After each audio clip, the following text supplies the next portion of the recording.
여러분, 교회는 어떤 곳인가요? 캠프 우리 2차 때 오전 집회 때 제 교회는 어떤 곳인가? 교회하면 떠오르는 게 무엇인가? 라는 질문을 했었는데요. 여러분, 교회는 도대체 어떤 곳인가요?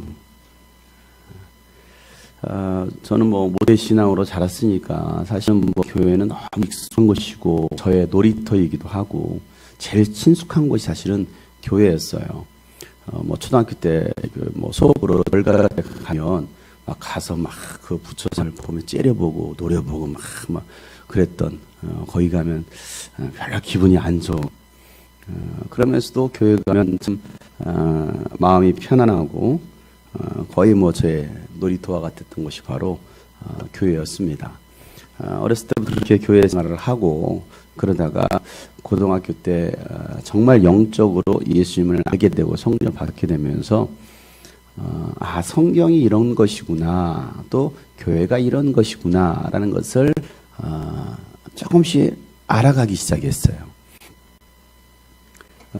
저희 교회는 목사님이 이렇게 제자 훈련 성경 공부도 참 많이 시켜주셨고 수요일마다 7시 반에 시작하면 수요 예배가 보통 최소 1시간 반 2시간이에요.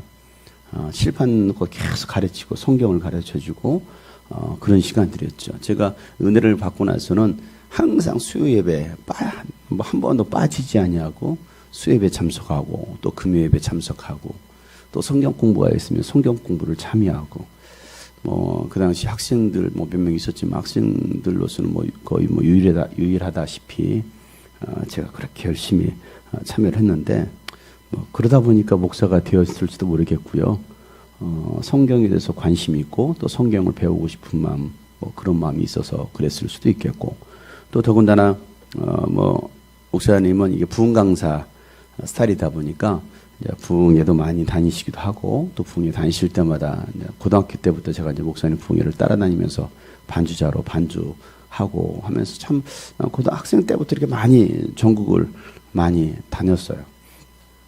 또 이제 목사님은 그렇게 이제 정말 말씀에 지혜가 있었고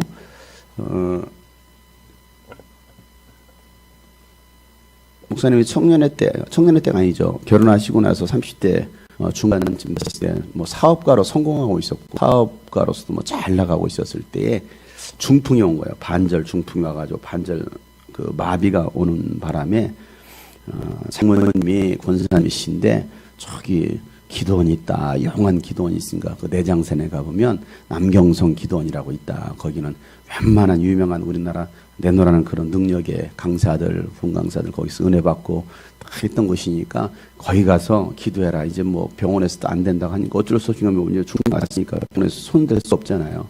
기도원에 들어가라. 그래가지고 원래 목사님은 현주인이었는데 그래서 기도원에 들어가라 가지고 해서 들어가신 거예요. 기도원에 들어가가지고 거기 목사님이 시키는 대로 새벽 4시부터 일어나 깨워가지고 이제 새벽 기도 시키고 하시면서 새벽마다 몇 명 되지도 않지만은 새벽마다 이렇게 기도해라. 예수 내 구주, 예수 내 구주, 예수 내 구주. 그것만 시킨 거야. 예수 내 구주, 예수 내 구주, 예수 내 구주.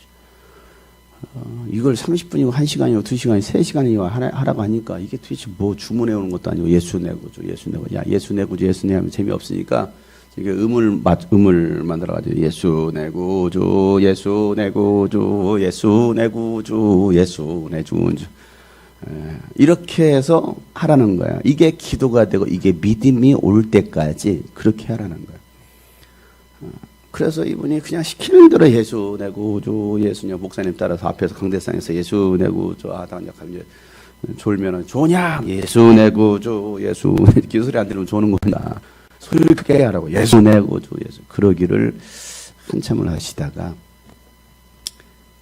은혜를 받으신 거예요. 정말 예수 내 구주, 예수님이 나의 구주가 되는 거 믿어지기 시작했고 회개가 일어나고 그러고 나서 그 중풍이 치료를 받고 그리고 그 기도원에서 3년 동안 그 목사님부터 훈련을 받았어요. 말씀 훈련부터 시작해가지고 예전에 한번 얘기해드렸던 것처럼요. 지금 조영기 목사님도 다 거기서 그 목사님한테 은혜를 받았던 웬만하면 치유 사역자 성령 사역하셨던 그분들이 다 거기서 은혜 받았던 분들이에요. 지금 인천에 있는 이용훈 목사님 아무튼 이런 지금 다 웬만한 사람 다 세상을 떠셨지만은 그 목사는 다 은혜를 받고 다 정말 강력하게 성령 역사 우리나라 뭐 70년대 80년대 끌어갔던 사역자들이 다 거기서 은혜 받았던 분들이거든요. 그 목사님은 기도하면 병든 자를 고 머리에 손 얹으면 사람이 달라붙어서 올라버려요. 붕 떠버릴 정도로. 얼마나 성령께서 강력하게 역사하시는지. 성찬식 한다고 성찬포를 얹어놓고서 덮어놓고서 하나님 아버지 이 시간 주 예수 이름의 살과 피를 기억하는 성찬식을 합니다. 그러면 성찬포에 피가 묻어요. 그 정도로. 그러니까 정말 상상할 수 없는 그런 초자연적인 능력이 나타나는 하나님의 살아계심을 나타내는 그런 일들이 그 안에서 일어났거든요. 3년 동안 거기에서 말씀 훈련, 이 병 고치는 사역, 그런 성령의 은사들을 경험하시면서 이 목사님은 당연히 그러니까 그런 능력이 나타나죠. 그러면서 성령의 능력을 받게 되고 영안이 열려서 그냥 계속 길거리 가도 영안이 열려서 천사도 보고 귀신도 보고 그러면서 예수님 저건 뭡니까? 저게 바로 귀신이다. 귀신은 뭔가요? 다 가르쳐 주시고 그래서 이런 성령의 말씀 기록되어 있는 이런 말씀들이 바로 그 말씀이구나. 예수님과의 친밀한 그 관계 속에서 성경 말씀을 깨닫기 시작하고 그러면서 이제 목회의 길로 사업 다 때려치고 목회의 길로 들어가셨죠. 그 사업하던 것을 그냥 운전수라고 했던가 운전수한테 야 네가 가져라고 그냥 줬대요. 익산에서는 아주 재벌입니다. 그분이 그 사업을 이어받아가지고 이제 그러고 나서 이제 다 버리고 그냥 주의 길 간다고 가시고 87년도에 개척하시고 제가 88년도 갔거든요. 딱 1년 개척하고 1년 뒤에 제가 그 교회를 갔어요. 거기서부터 신앙생활 하고 그 목사님부터 이제 말씀 훈련 또 그런 영적인 훈련들 이런 어떤 치유 사역이나 이런 은사에 관한 것들을 많이 배우게 됐죠. 그러니까 교회는 말씀이 있어요. 또 병 고치는 치유에서 성령의 역사도 있어요. 가르치는 거, 또 성령의 역사 이런 것들이 있어요. 그러면 제가 이제 그곳에서 신앙생활을 쭉 하고 그리고 이제 신학을 하면서 공부하면서 한편에서 뭔가 아쉬움이 있었어요. 뭔가 아쉬움이 있었느냐면 말씀이 있고 있으니까 막 사람들이 와요. 은혜 받습니다. 그런데 한 3년, 5년 있으면 사람들이 하나 둘 떠나요. 은혜 받은 물론 그러고 나서 신학을 간 사람도 있고 그 교회에서 신학교 간 목회자들이 굉장히 많거든요. 그래서 이렇게 떠나는 일들이 일어났었어요. 왜 그럴까? 뭔가 좀 아쉬운 부분이 있었어요. 뭐가 좀 아쉽다. 근데 그 아쉬운 부분이 뭐였냐면 바로 관계성이라는 거였어요. 관계성. 물론 이게 뭐 목사님하고 굉장히 편하게 이게 이 특히 청년들하고는 이렇게 참 편하게 지내고 뭐 또 저하고도 뭐 저를 그 믿음의 양자 삼아가면서 저처럼 이렇게 하시고 그러는데도 그러면서도 뭔가 그 관계성의 부족함을 느끼게 되었어요. 그러면 제가 질문했던 것은 도대체 교회는 뭐지? 라는 거였어요. 교회는 도대체 뭐지? 뭐가 진짜 성경적인 교회지? 마태복음 16장 18절에 예수님께서 이렇게 말씀하시죠. 넌 베드로라. 내가 반석 위에다가 나의 교회를 세우리니 음부의 권세가 이기지 못하리라. 이렇게 말씀하셨어요. 그러니까 예수님은 이 땅에 뭘 세우시겠다라고 말씀하셨어요? 교회를 세우시겠다라고 말씀하셨어요. 나의 교회를 세우겠다. 그 당시 유대교가 있었잖아요. 유대교. 유대인들이 믿는 그게 하나의 종교였잖아요. 히브리인들이 믿는 종교. 이게 유대교였단 말이에요. 근데 유대교가 아닌 전혀 다른 나의 교회를 세우겠다라고 예수님께서 말씀하셨던 거예요. 종교화된 어떤 그런 게 아니라 형식화된 그런 것들이 아니라 율법화되어진 것이 아니라 나의 교회를 세우겠다라고 말씀하셨고 그러면서 3년 동안 예수님은 제자들을 훈련시킨 거예요. 제자 훈련을 시킨 거죠. 양육을 훈련시킨 직접 제자들을 가까이 두고서 제자들이 물어보면 그거에 대해서 비유에 대해서 또 가르쳐 줍니다. 예수님께서 왜 비유로 말씀하셨습니까? 깨닫지 못하게 하려고. 귀 있는 자만 들어라 하셨거든요. 그러니까 깨닫는 자는 구원하는 것이고 깨닫지 못하는 자들은 그냥 내버려 두라는 거예요. 내버려 두라는 거예요. 왜? 그러다가 멸망할 거니까. 하나님은 다 막 깨닫게, 야, 귀 좀 열어. 깨달아, 깨달아. 이러지 않으셔요. 하나님은 깨닫고 구원받기를 바라는 사람이 있어요. 그러니까 적어도 우리가 깨닫는 자들이 되어야 된다. 아무리 구약시대 때 하나님이 선지자를 통해서 말씀하셔도 깨닫습니까? 안 깨달아요. 깨닫지 못함으로 다 불순종해서 교육 심판받았거든요. 그런데 그 가운데 깨달은 인류가 있었어요. 그들을 성경에서 뭐라고 말합니까? 남은 자들이다 이렇게 말합니다. 근데 구약 성경은요, 그렇게 심판해도 그거 남은 자들이 있어요. 남겨둔 자들. 그 남은 자들을 통해서 그 하나님의 영원한 계획, 우리가 계속해서 예수님 자리에서 했던 주제가 뭡니까? 하나님의 영원한 계획이잖아요. 그 하나님의 영원한 계획을 성취해 가는 거예요. 누굴 통해서? 남은 자들을 통해서. 그런데 여러분, 신약 시대도 마찬가지예요. 지금 시대도 마찬가지입니다. 마지막 시대에 남은 자들이 있다라는 거예요. 남은 자들. 그걸 마태복음 24장에서 뭐라고 말하고 있습니까? 끝까지 뭐 하는 사람? 끝까지 견디고 끝까지 믿음을 지키는 자들, 그들이 뭘 받는다? 구원받는다 이렇게 말하고 있어요. 그러니까 예수 믿는다가 따라놓은 모두가 구원받는 게 아니에요. 교회 다니는 모두가 구원받는 게 아니에요. 한국 교회가 뭐 한 700만 명 정도로 뭐 줄어들었어요. 뭐 그래도 지금 교계에서 900만 명이다 뭐 실은 그렇게 고집을 부리는데 그 정도 안 돼요. 지금 뭐 코로나 되면서 더 떨어져 나갔을 것이고요. 그러니까 뭐 한 700만 명의 기독교인이 있다라고 말을 합니다. 그 모두가 구원받는 것이 아니라 그 가운데 정말 하나님의 말씀, 예수 그리스도 이름 때문에 목배임 당하는 자들, 흰옷 입은 자들, 그들만이 그 구원에 동참할 거라는 거예요. 많은 사람이 아니에요. 다수가 아니에요. 그 나라에 들어가고자 하는 사람은 많겠지만 실제로 들어가는 사람은 적다라고 예수님께서 말씀하셨어요. 그러니까 우리는 그럼 어떤 사람이 돼야 될 것이냐. 그 남은 자들 적은 사람 가운데 그 한 사람이 돼야 되거든요. 예수님은 주님의 교회를 이 땅 가운데 세우겠다라고 말씀하셨고, 그래서 오순절 성령이 임하심으로 말미암아 그때 초대 교회가 최초 교회가 세워졌잖아요. 어떤 교회? 그리스도의 교회가 세워진 거예요. 그리스도의 교회. 베드로의 교회가 아니에요. 베드로 성당이 아니에요. 그죠? 가보서 다 그냥 베드로 성당, 누구 성당 다 이름 붙여놨어요. 주님의 교회입니다. 예수님의 교회예요. 예수님의 교회를 세우겠다라고 말씀하셨고, 성령 임하심으로 정말 최초 예수님의 교회가 세워졌습니다. 누구를 중심으로요? 사도들을 중심으로, 유대인을 중심으로 교회가 세워졌어요. 유대인을 중심으로 교회가 세워지다 보니까 누구에게 복음을 전합니까? 유대인들에게 복음을 전하는 거예요. 왜? 여전히 그들 가운데 아직도 이방인이 구원받을 것이다라는 생각을 갖지 못하고 있었어요. 베드로조차도. 그죠? 그걸 어디에서 알 수 있습니까? 사도행전 10장에서 알 수 있잖아요. 무슨 사건이 나옵니까? 10장에? 누가 구원받는 사건이 나오죠? 네? 예. 백부장 고넬료. 여기는 백부장, 여기는 고넬료. 합쳐서 백부장 고넬료. 고넬료, 이방인이었던 고넬료가 구원받는, 성령 받는 사건을 통해서, 이방인에게도 성령이 임하시네? 이방인에게도 구원이 임했네? 라는 거에 사실은 깜짝 놀라게 됩니다. 그래서 11장에 가가지고 예루살렘 교회 가가지고, 변화하기 시작한 거예요. 10장에 고넬료, 11장에 나오고, 12장에 가가지고, 그 사건이 벌어지는 것이죠.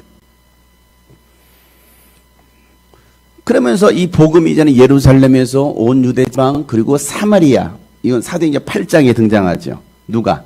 빌립 집사가 어디에 가서? 방금 얘기했는데 사마리아에 가서. 참나, 방금 얘기했는데 그걸 생각하고 있어. 어디지? 참. 사도행전 8장은 빌립 집사가 어디에 가서? 사마리아. 예루살렘과 온 유대와 어디? 사마리아와 이렇게 사마리아까지 간 거예요. 이방인으로 여겼던 그 사마리아까지 간 거죠. 죄인 취급했던. 그리고 이제는 어디까지? 땅 끝까지 이르러. 그러니까 사마리아까지 누가 갑니까? 이제는 빌립 집사가 가서 복음을 전해서 사마리아 지역에도 교회가 세워졌다는 거에 대해서 깜짝 놀라게 되는 것이죠. 거기서 누구를 만납니까? 에티오피아 여왕 간닥의 내시를 만납니다. 내시를 만나요. 만난 시간이 몇 시라고요? 4시. 몇 명이서 만났다고요? 4시서 만났어요. 그래서 거기서 복음을 전하고 이사야 53장 말씀 가지고 성경을 다 도대체 이게 무슨 말이야? 이해하지 못하고 있을 때 빌립이 가가지고 내가 올라타도 되겠습니까? 이거 굉장히 강심장이어야 돼요. 이 강심장. 올라타도 되겠습니까? 어서 올라와 봐라. 내가 이거 뭔 말인지 모르겠다. 그걸 풀어줍니다. 이게 바로 예수에 관한 이야기입니다. 그래서 가까운 데 물 있는 곳에 가서 침례를 주고 나서 그는 아프리카로 내려가는 거죠. 에티오피아로 내려가는 거예요. 그래서 그가 에티오피아에서 그리스도의 교회를 세우는 사역자가 되는. 자, 그렇게 8장에서 사마리아 성까지 갑니다. 그리고 9장에서 누가? 사울이 어디로 갑니까? 다마스쿠스로 뭐 하려고? 예수 믿는 사람들을 다 불려오고 잡아주려고, 교회를 다 그냥 진멸하려고 가다가 가는 길에 누굴 만납니까? 부활하신 예수를 만나게 되죠. 부활하신 예수. 그리고 그가 아나니아에게 의해서 이제는 눈을 뜨게 되고 그가 성령의 충만을 받아 그때부로 그 즉시로 예수가 그리스도이심을 증거하기 시작하니라. 이거예요. 그러고 나서 10장에 고넬료 사건, 베드로 사건이 나온 거예요. 베드로. 그리고 11장에 베드로가 변호한 사건이 나오는 것이고, 그리고 12장에 가가지고 이제 12장, 13장이 이제 드디어 바울이 이제 안디옥 이제 그래서 이제 사마리아와 어디까지 복음이 확장됩니까? 안디옥까지 확장됐잖아요. 안디옥까지 12장에 가보면 안디옥까지 복음이 확장되니까 거기에 누구를 파송합니까? 바나바를 파송하잖아요. 바나바 사도를 파송해서 거기에서 안디옥 교를 세웁니다. 안디옥 교를 세웠을 때 혼자 가기는 참 약간 버겁기도 하구나. 그래서 누구? 예수를 만난 부활하신 예수를 만난 누구? 사울을 불러옵니다. 어디에서요? 그의 고향이었던 다소에서. 거기서 어떻게 앉아 있었다고요? 앉아 있어요. 거기에 앉아있던 사울을 왜? 그냥 사도들도 자기 인정 안 해주지. 그러니까 다소에서 이러고 앉아 있는데, 야, 나랑 같이 사역하자고서 안디옥으로 불러드립니다. 그래서 안디옥에서 사역하고 있었던 거죠. 그러다 성령께서 그들을 따로 세우셔서 선교사로 파송하시는 사건이 사도행전 13장 사건인 거예요. 이게 이제 교회가 어떻게 확장되는가? 왜? 사울에게 하나님께서, 예수님께서 뭐라고 말씀하십니까? 내가 너를 택한 이유는, 넌 내가 택한 나의 그릇이다. 내가 너를 택한 이유는 뭐 하려고? 이방인들에게, 왕들과 내 민족과 또한 이방인들을 구원하려고 내가 너를 택했다라고 말씀하시는 거예요. 그러니까 이방인의 사도로 세우셨어요. 베드로는 유대인의 사도로 세우셨고, 바울은 이방인의 사도로 세우시는 거예요. 그래서 사도행 13장에서 바나바와 바울이 이제 선교 여행을 떠나는 거예요. 뭐 하려고 떠납니까? 그리스도의 교회를 세우려고 떠나는 거예요. 그래서 안디옥에서, 시리아 안디옥에서 뭐 합니까? 내려와서 배 타고서 키프로스로 왔다가, 크레타사 키프로스로 와서 뭐 합니까? 버가로 들어와서 이제 올라가는 거죠. 어디로 갑니까? 갈라디아 지역과 갑바도기아 지역으로, 터키의 남부예요. 터키 이렇게 있으면 터키의 남부로 배 타고 올라가서 남부 육로로 해서 산을 타고서 갈라디아, 갑바도기아 지역에 복음을 전하고, 복음을 전할 때마다 그는 환영받았어요? 환영받지 못했어요. 죽을 뻔하고 막 돌에 맞고 막 이랬잖아요. 그래도 다시 또 거기 가서 복음을 전하고 또 뭐 합니까? 다시 돌아오는 거예요. 안디옥으로 갔다가. 그래서 1차 선교여행 때 이 갑바도기아, 갈라디아 지역에 교회를 세우게 됩니다. 1차 전도여행 마치고 나서 예루살렘에 와가지고 뭐 합니까? 선교 보고를 하죠. 이런 일이 있었습니다. 하고 나서 다시 2차 선교여행을 떠나는 거예요. 왜? 그동안 세웠던 그 교회들을 돌아보려고. 근데 2차 선교여행 떠나기 전에 왜 떠났느냐면 갈라디아 지역에 교회를 세웠는데 갈라디아 지역에 거짓 교사들이 들어와가지고 복음만, 예수만이 구원이 아니다, 해답이 아니다, 율법을 지켜야 된다, 할례를 받아야 된다 하면서 거짓 교사들이 들어와가지고 그들의 바울이 전했던 복음, 신앙을 갖다가 막 흐트러놓는 거였어요. 그래서 이래서는 안 되겠다 싶어가지고 그 갈라디아 교회 편지를 쓴 게 무슨 편지예요? 갈라디아서인 거예요. 갈라디아서. 그래서 갈라디아에서 보면 바로 복음이 무엇이냐, 율법과 복음에 대해서 아주 간략하게 씁니다. 간략하게. 핵심만. 그래서 갈라디아 교회에 편지를 보냈던 거예요. 그리고 나서 다시 그런 교회들을 돌아보려고 2차 선교여행을 거기로 떠나는 거예요. 갈라디아 지역으로 가려고. 자, 그래서 갈라디아 지역으로 가고, 그 다음에 이제 어떻게 하면 갈라디아 지역 다 돌아본 다음에 이제 내가 아시아에 가서 복음을 전하겠다. 그래서 터키, 서부하고 북부 지역에 가서 복음을 전하겠다 했는데 성령께서 막으시죠. 막으셔서 뭡니까? 막는데 계속 고집을 부리면서 갑니다. 그러니까 뭐합니까? 계속 하나님의 영이 막으시더라. 그래서 드로아에 와 있는데 그때 환상을 하나 보기를 누가? 예? 마케도니아 사람들이 나타나가서 마케도니아 사람 건너와서 우리를 도우라는 그 환상을 보고서 그 배를 타고 건너갑니다. 그래서 빌립보라는 도시에 들어가서 복음을 전하고 그게 빌립보라는 도시 위에가 이게 마케도니아라는 도시예요. 지금도 그 마케도니아라는 그 지명을 그대로 쓰고 있습니다. 마케도니아에서 복음을 전하고 그리고 이제 어디 합니까? 이런 거죠. 이게 이제 지금은 이제 그리스 지역이니까 마케도니아, 데살로니카 부터 시작해서 쭉 베레아 해서 아테네, 그리스 아테네까지 들어옵니다. 아테네에서 복음을 전하고 거기서 환영받지 못하고 어디로 갑니까? 이제 고린도로 들어오게 되는, 고린도에서 복음을 전하고 그리고 에베소로 잠깐 넘어왔다가 예루살렘으로 오게 되는, 6월절을 지키기 위해서 예루살렘 오게 되는, 그리고 다시 시리아 안독에 와서 2차 전도여행을 마치게 되는 거예요. 자, 그렇게 해서 그리스 지역까지 하나님께서 유럽을 복음화시키는, 그리스 지역을 복음화시키는 그 사역을 바울을 통해서 행하십니다. 자, 그 2차 전도행에서 만났던 사람이 있는데 누구냐면 디모데입니다. 디모데이고 고린도에 와서 만났던 사람이 있어요. 고린도 지역에 와서 업이 같았어요. 바울과 누굽니까? 네, 업이 같았어요. 브리스길라와 아굴라 부부가 거기에서 만나게 됩니다. 그런데 그들은 왜 브리스길라와 아굴라 부부가 그 고린도에 살았습니까? 그들은 원래 어디에 살았었어요? 로마에 살고 있었어요. 로마에 살고 있었던 그들이 왜 고린도에 이주해 와서 살고 있었습니까? 그 당시 로마 황제였던 클라우디오 황제가 칙령을 내렸죠. 뭐라고? 유대인들은 다 떠나라. 다 쫓아내버린 거예요. 로마에서 유대인들을 다 추방시켜버렸어요. 그래서 유대인들은 로마에 살 수가 없었던 거예요. 다 빠져나왔어. 그러면 거기는 누구만 있어요? 로마인들만 있었겠죠. 그래서 추방당해서 그들이 온 곳이 바로 고린도라는 지역이었고, 고린도에서 천막 만드는 일을 하고 있다가, 텐트를 만드는 일을 하고 있다가 바울을 만나게 되고 바울을 통해서 복음을 받아들이게 되는 거죠. 그래서 바울이 가는 그 선대 여정에 함께하게 됩니다. 예수를 갈 때 같이 따라갑니다. 자, 로마에서 고린도로 왔어요. 자신의 삶의 터전을 버리고 고린도에서 이제 정착을 하고 있었습니다. 정착하고 이제 정착할 만한데 예수를 믿게 되고 복음을 받아들이게 되고, 바울 사역자를 알면서 바울이 가는 그 길을 모든 걸 정리하고 따라가더라는 거예요. 이게 쉬운 일이었겠어요? 어려운 일인 거죠. 근데 어떻게 그렇게 바울을 따라서 이 브리스길라와 아굴라 부부가 할 수 있었겠느냐는 거예요. 뭘 받길래? 바울을 통해서 뭘 받길래?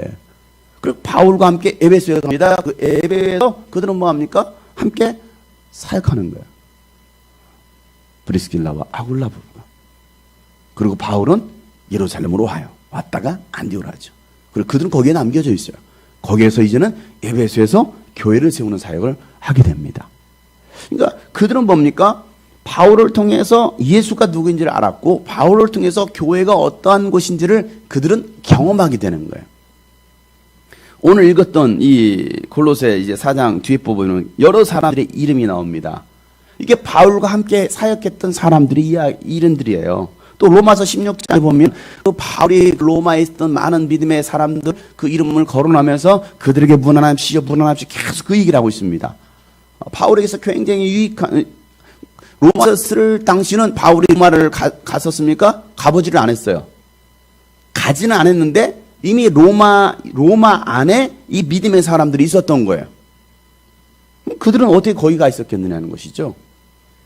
그들 중에는요, 대부분이 바울을 통해서 복음을 받아들이고 바울과 함께 했던 사람들입니다. 그런데 그들이 다 로마로 이주해 가 있는 거예요. 그 과정들. 자, 그렇게 2차 전도여행을 마치고 나서 다시 3차 전도여행을 바울이 떠나게 됩니다. 어디로 갑니까? 육로를 통해서 왔던 길, 이쪽 터키 지역 다 다 돌아서 그리스 지역까지 왔다가 다시 돌아서 에베소에서는 몇 년? 3년 동안 거기서 목회를 하게 되죠. 에베소에서 3년 머무는 동안 에베소 주변에 있었던 지역의 도시들 가운데, 그러니까 거기서 복음을 받아들였던 사람들이 교회를 세웠을 것이고 또 바울의 제자들이 흩어져서 교회를 세웠을 거라 이거죠. 그게 요한계시록의 3장 4장에 등장하는 요한계시록 2장 3장에 등장하는 소아시아 7교회가 등장합니다. 거기는 바울이 대부분 가지 않은 도시들이었어요. 에베소 외에는. 그죠? 그러면 그 소아시아에 세워졌던 그 7교회는 어떻게 세워졌겠느냐는 거예요. 바울을 통해서 복음을 받아들였던 그 많은 제자들이 흩어지면서 교회를 세우게 되는. 자, 그러니까 베드로와 사도들은 유대인 중심의 교회를 했지만 바울은 이방인 중심의 교회를 세우기 시작합니다. 왜? 이게 하나님께서 그를 부르신 이유였기 때문에 그래요. 아까 얘기했던 것처럼 이 브리스길라와 아굴라 부부 같은 경우는 바울이 복음을 전하러 떠나니까 고린도에서 에베소로 갔다가 에베소에서 뭐합니까? 그들이 이제는 로마로 가게 돼요. 바울보다도 먼저 로마로 가게 됩니다. 왜 로마로 가게 되었을까요? 바울이 이미 사도행전 20장에도 보면 또 19장, 20장에 뭐라고 말합니까? 나는 예루살렘에도 꼭 가야 되겠지만 어디에도 꼭 가봐야 하리라? 로마도 꼭 가봐야 하리라 라고 말했습니다. 여러분, 그 당시에 로마로 간다라는 것은 물론 그 당시 바울이 로마로 갈 때는 이제 글라우디오 황제가 죽었습니다. 그럼에도 불구하고 여전히 그 로마는 위험한 도시인 거예요. 유대인들이 그 땅에 가서 산다는 것은 어떻게 목숨을 걸고 살아야 되는 위험한 나라죠. 위험한 도시죠. 그런데도 불구하고 바울과 함께 했던 많은 사역자들이 브리스길라와 아굴라 부부가 어디로 가 있습니까? 로마에 살고 있어요. 이게 로마서 16장에 보면 그들의 이름이 쭉 나옵니다. 브리스길라, 아굴라. 나를 위해서 목숨까지도 내던졌던 그들을 여러분 눈 하나 주십시오. 로마의 교회들이 세워졌다는 거예요. 교회들이 세워졌습니다. 근데 그 가운데 바울과 함께 했던 많은 동역자들이 그곳으로 이사해 갑니다. 왜 이사해 갔을까? 그들이 로마로 이사간 이유는요, 단 한 가지입니다. 그 로마에 뭘 세우려고? 교회를 세우려고. 그리스도의 교회를 세우려고 자신들이 살고 있었던 그 삶의 터전을 다 버리고 위험한 그 로마로 가는 거예요. 왜? 바울은 로마로 갈 거거든요.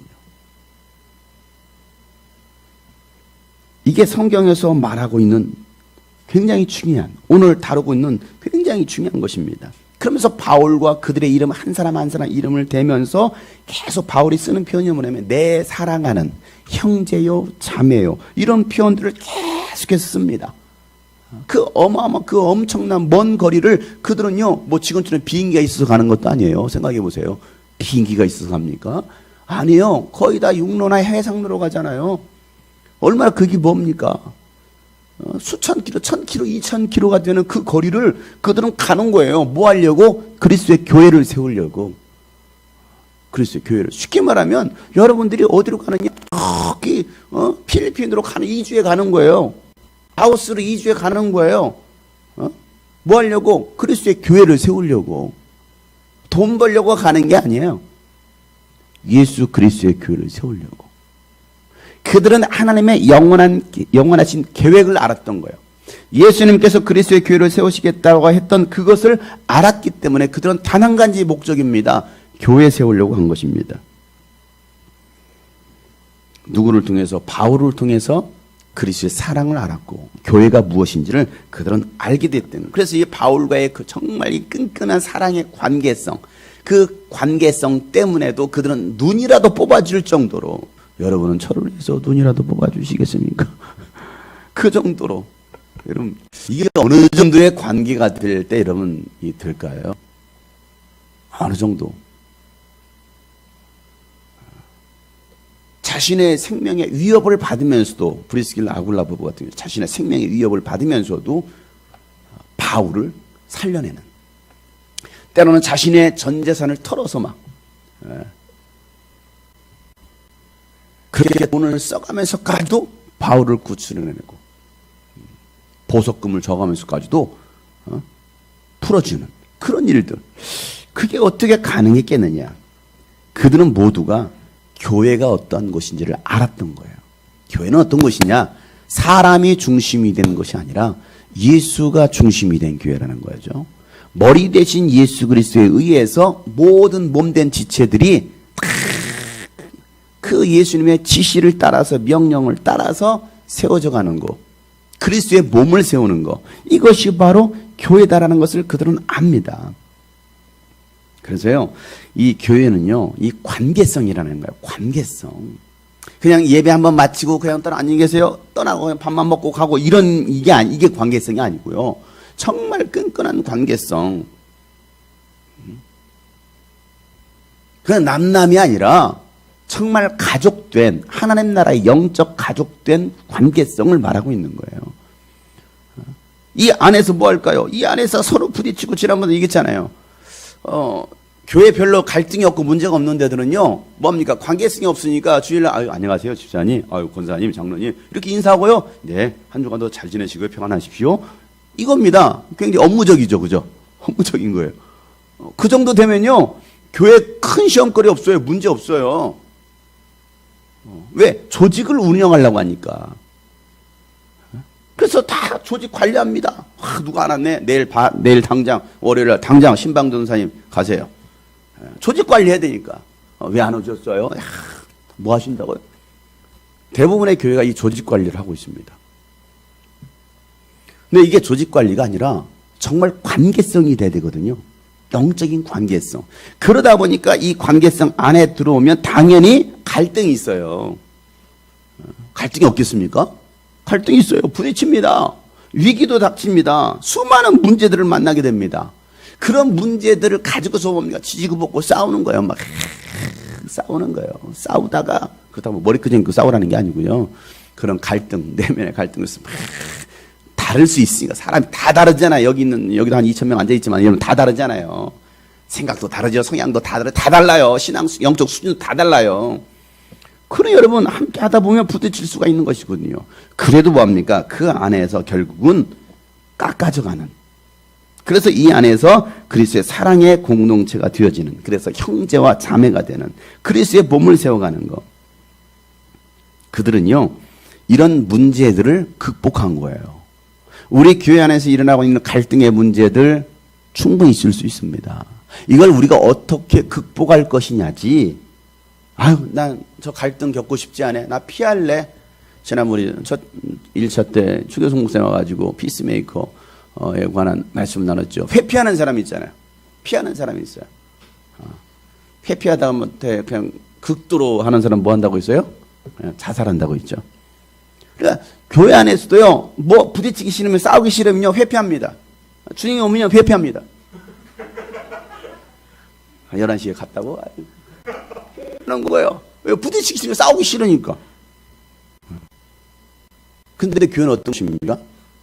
그래도 관계를 가지라는 거거든요.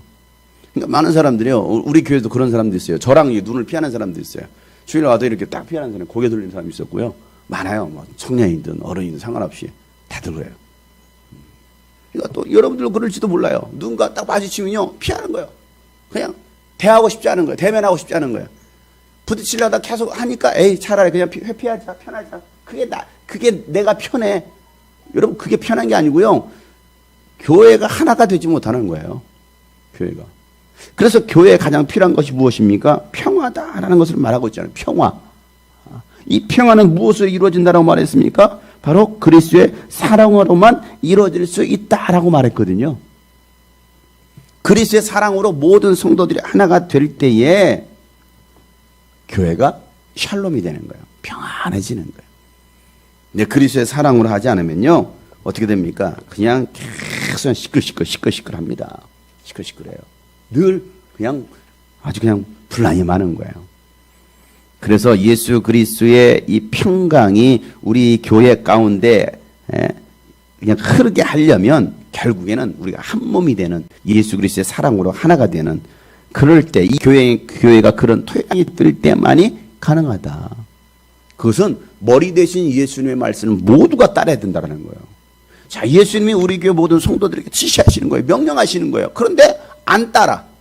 자, 이해해라. 용납해라. 지난번 용납과 용서 이런 거 한번 우리 이해했었죠. 용납해줘야지. 용서해줘야지. 자, 이해해. 하지만 나는 이해 못해. 나는 용납할 수 없어. 맞지 않아. 난 그냥 거리를 둘 거야. 그러면요 절대 교회가 한 몸이 될 수 없어요. 몇 명 되지도 않는데 우리가 한 8,000명이나 되면 모르겠지만 8,000명은 800명도 안 되고 그런데 몇 명 되지도 않는데 이게 하나가 더 안 돼. 여러분 둘이 있으면요. 둘이도 마음이 안 맞아. 그럼 어떻게 됩니까? 결국은 그냥 싸우고 깨지고 뿔뿔이 흩어지면서 이것도 하나님의 뜻이야 이러고 끝납니다. 뭐 하면 다 하나님의 뜻이야. 우리가 한번 심각하게 생각해 볼 필요가 있다. 그래서 이 골로새 교회에게 했던 그리스도의 말씀이 우리 아까 했던 말씀이에요. 3장 16절에 보면 이런 말씀이 있잖아요. 그 15절에 그리스도의 평화가 여러분의 마음을 지배하게 하라. 이렇게 우리 마음 가운데 예수 그리스도의 평화가 우리를 지배해야 됩니다. 늘 불안하고 늘 우리 안에 뭔가 이렇게 있으면 안 돼요. 평화를 누리도록 여러분은 부르심을 받았어요. 그래서 한 몸이 되었다. 그리고 여러분은 감사하는 사람이 되시. 어떤 상황 속에서도 감사하라. 바울도 그렇게 어떤 상황 속에서도 감사하죠. 그 바울과 함께했던 많은 성도들도 뭐합니까? 어떠한 상황 속에서 그들은 감사하면서 그 사역에 동참하다라는 거예요. 막 짜증과 원망과 불평이 아니에요. 늘 감사함으로. 목사님 또 일을 하셨네. 할렐루야. 감사하구나. 이래야 됐네. 목사님 또 일 냈어? 또 해야 돼. 이렇게 목사님이 우리를 힘들게 하는 거야. 왜 우리를 괴롭히는 거야. 또 따라주면 또 말을 안 해. 따라주지 않으면서 그런 사람들이 있어요. 그런 사람들이. 따라주는 사람은요, 열심히 합니다. 물론 또 열심히 하면서 꽁시렁꽁시렁 하는 사람이 있어요. 이거 하는 거 이러면 꽁시렁꽁시렁 하지 마세요. 이거 하는 거 감사하고 할렐루야 감사하네 하면서 하면 되지. 하면서 이게 또 뭐 어찌고 이거 하지 말고 늘 감사함으로 이렇게 말하잖아요. 여러분은 감사하는 사람. 그래서 16절에 그리스도의 말씀이 여러분 가운데 풍성하게 살아있게 하십시오라 말하고 있습니다. 그리스도의 마음이 그리스도의 말씀이 이 교회 공동체 안에 풍성하게 자리 잡아야 된다는 거예요. 도대체 어떻게 하면 여러분 그리스도의 말씀이 풍성하게 자랍니까? 사실 그래서 그리스도의 말씀이라는 것은 그 당시 우리처럼 이렇게 성경이 있었던 게 아니에요. 그죠? 이 성경이 있었으면 얼마나 좋겠어요. 성경이 있었던 것도 아니에요. 그들이 가지고 있었던 것은 뭡니까? 고작 바울 보냈던 이 편지, 골로새 교회 보냈던 편지, 갈라디아 마지막에 보니 여러분 내가 이 편지를 보내고 있지만 이 갈라디아에서 왔던 그 편지도 여러분 함께 서로 주고받고 읽으십시오. 여기 16절에 그렇게 말하죠. 여러분 이 편지를 읽은 다음에는 라오디게아 교회에서도 읽을 수 있게 어디로 보내는 거야? 이 편지를 라오디게아 교회로도 보내라는 거야. 그죠? 이 편지를 그대로 보내라는 거예요. 그리고 또 라오디게아 교회에 보냈던 편지도 올 거다. 그것도 뭐하라는 거예요? 읽으라는 거예요. 왜? 라오디게아 교회 상황이 다르고 골로새 교회 상황이 다르고 예배소 교회 상황이 다 달라. 특별히 예배소 교회 편지를 썼고 골로새 교회 편지를 썼을 때 같은 장소에서 썼을 것이다. 이게 왜? 내용이 거의 같아요. 같지만 일부분만 다르다고 했죠. 그러니까 한 장소에서 예배소로 편지를 썼고 골로새로 편지를 쓰는 거예요. 왜? 지금 로마 감옥에 갇혀 있으니까 할 일이 없잖아요. 편지라도 써야지. 군대에 있으면 할 일이 없으니까 편지라도 쓰는데 요즘 편지도 안 써요. 왜? 스마트폰이 있어가지고. 옛날에는 할 일 없으니까 편지라도 써요. 부모님 전상서, 누구에게 교회 가족들에게 편지 써요. 요즘 편지도 안 써요, 교회로. 바울은 그 소식을 접하잖아요. 예배소 교회에 문제가 있다, 골로새 교회에 문제가 와서 이제 소식들을 전해주니까. 그래서 예배소 교회 여러분 이런 신앙생활을 이렇게 하는 것입니다 하면서 교회는 이런 것입니다 하면서 골로새 교회도 막 우리 대신 예수님을 따라야 됩니다 하면서 교회는 이런 것입니다 하면서 막 편지 쓰는 거예요. 교회 상황이 조금 달랐기 때문에 다르게 약간 쓸 뿐이에요. 그리고 편지를 다 보냈습니다. 그러니까 그리스도의 말씀이란 그들이 그 당시 가지고 있었던 그리스도의 말씀, 하나님의 말씀이라는 것은 오늘 우리가 가진 이런 성경이 아니라는 거예요. 이런 성경이 아니고 바울이 썼던 편지. 그것도 없으면 뭡니까? 바울이 전했던 메시지를 들었던 사람들, 이거죠. 바울이 전했던 메시지를 들은 사람들이 와서 그 말씀을 전하는 거예요. 말씀을 전하는 거. 그들은 그 말씀을 듣고서 신앙생활은 이렇게 하는 것이구나. 영적 생활은 이런 것이구나. 예수님이 이런 분이시구나. 그렇게 알았던 거예요. 그리고 그 예수 그리스도를 그들은 믿었던 것이죠. 복음이 뭡니까, 여러분? 복음. 우리는요, 잘못된 복음을 가지고 있어요. 한국교회가 정말 많은 잘못된 복음을 가지고 있거든요. 복음이라는 거 우리가 계속 나눴지만, 복음은 하나님의 영원하신 계획이다. 그 영원하신 계획이 뭡니까? 그 영원하신 계획을 위해서 예수님께서 이 땅에 오셨잖아요. 하나님의 형상대로 인간을 만들었지만 그들이 뭐 했습니까? 타락했잖아요. 타락하면 어떻게 했습니까? 옛사람이 되었잖아요. 타락한 본성을 가진 옛사람이 되었어요. 그 옛사람들을 통해서 뭔가를 할 수 없어. 그래서 누가 오셨어요? 하나님이 직접 육신을 입고 이 땅에 오셨어요. 그리고 죽으셨습니다. 부활하셨어요. 무엇을 위해서? 단 한 가지, 하나님의 뜻을 위해서. 그 하나님의 뜻이 무엇입니까? 계획이라는 거예요. 하나님의 영원하신 계획, 하나님의 구원의 계획들. 그래서 예수님이 죽으시고 부활하심으로 말미암아 그를 믿는 자들이 이제는 뭐가 됩니까? 새 사람이 되는 거잖아요. 옛사람에서 새 사람이 되는 거예요. 그 새 사람 통해서 이제는 뭐합니까? 그리스도의 교회를 세우는 거. 그리고 예수 다시 오심을 믿는 사람들. 그렇게 모여진 하나님의 새 창조가 된 하나님의 형상대로 만들어진 그 인간들이 모여진 곳이 어디예요? 바로 그곳이 교회다. 그 교회를 통해서만이 이 만물들에게 하나님의 어떠한 모인지를 드러내게 되는 거. 이게 예수님께서 이 땅에 오신 이유, 목적이죠.